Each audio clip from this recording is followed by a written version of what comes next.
Hi mga Mamie! So today is our rest day, kaya gumising ulit tayo ng aga as usual, 5 a.m. girly. So, pinatay ko muna yung alarm clock ko yun kasi para tayo nasa jungle, ate. So, after ko ipatayin, bumangon na tayo. As usual, pagising sa umaga, iinom ng tubig para maging hydrated. So, iwas dehydrated tayo dyan. And after nyan, nag-toothbrush na ako nyan and nagilamos para fresh and part na ng routine natin yan, ate. So, para comfortable na rin, no?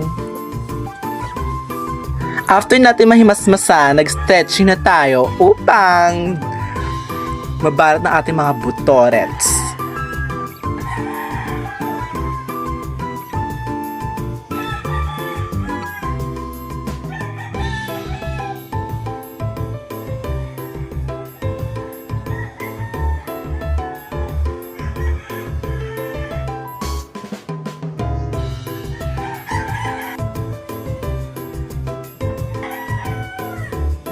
After stretching, nag-morning jogging tayo sa bahay-bahay lang natin kasi di gising yung kasama natin. And as usual lang, jogging ng konti para pagpawisan. And nakakaloka, mantika pa ako makagat ng aso, hinabol ako. Kaya pala natawa si ate girly. And buti naman di ako nakagat. Ayan siya, oh.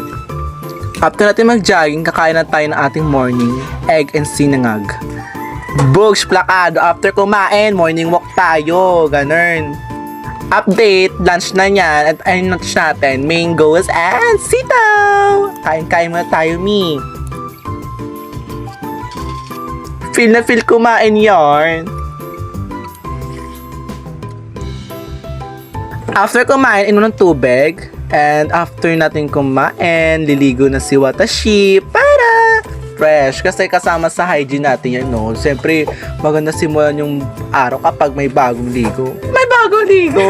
Pumunta na tayo sa ating mga kaibigan para maglaro ng volleyball. Siyempre, pampapawis ulit. Magandang sports yon, pampapawis. So, laro lang kami hanggang dumilim. And nakakaloka kasi napunta yung bola sa ilog.